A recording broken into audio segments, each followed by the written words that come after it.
नमस्कार, आप देख रहे हैं पब्लिक न्यूज। जाने माने पत्रकार और फैक्ट चेकर मोहम्मद जुबैर को आज सुप्रीम कोर्ट से कुछ राहत की सांस मिली।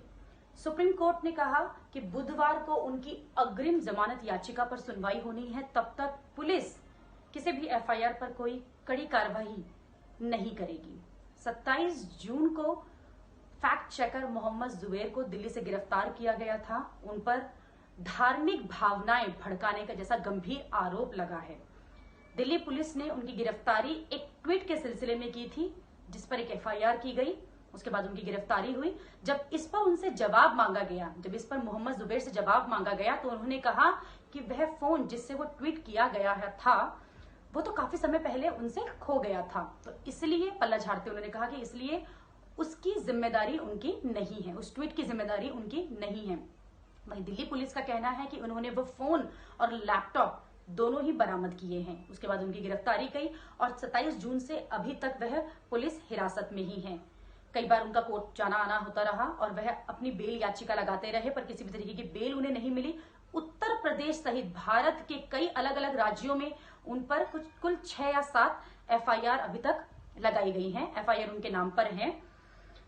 दिल्ली पुलिस ने कहा है कि जो एफआईआर उन पर लगाई गई हैं उनमें आईपीसी की धारा 153A धर्म, जाति, जन्म, स्थान, भाषा आदि के आधार पर विभिन्न समूहों के बीच शत्रुता को बढ़ाने जैसा गंभीर आरोप है।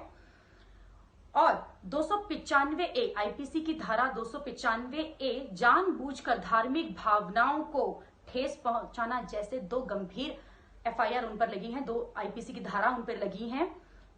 अगर ये दोनों ही धाराओं में वो दोषी पाए जाते हैं तो उन्हें 5 साल तक का कारावास हो सकता है। और यदि इन भड़काऊ भाषणों से किसी तरह की बड़ी कोई घटना हुई है तो ये कारावास बढ़ाया भी जा सकता है। हमने देखा है कि पिछले कई दिनों से सरकार, प्रशासन इस तरह के मामलों को लेकर सख्त हुआ है और कड़े कानून बनाए जा रहे हैं कि किसी भी तरह की धार्मिक भावनाओं को भड़काने के लिए सोशल मीडिया का प्लेटफॉर्म का अगर कोई इस्तेमाल करता है तो उस पर कड़ी कार्रवाई की जाए। किसी भी तरीके की कोई बख्शाहट नहीं होगी, किसी को बख्शा नहीं जाएगा।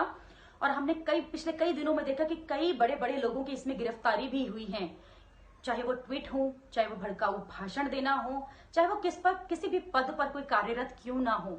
अगर आप इस तरह के किसी भड़काऊ भाषण को शेयर भी करते हैं किसी ग्रुप में या किसी प्लेटफॉर्म पर, तो आप भी जाने अनजाने उसी धारा के तहत आएंगे और आप पर भी प्रशासन इसी तरह की कार्रवाई कर सकता है। बुधवार को मोहम्मद जुबैर की जमानत याचिका पर सुनवाई होगी, तब पता चलेगा सुप्रीम कोर्ट क्या निर्देश देती है आगे के लिए।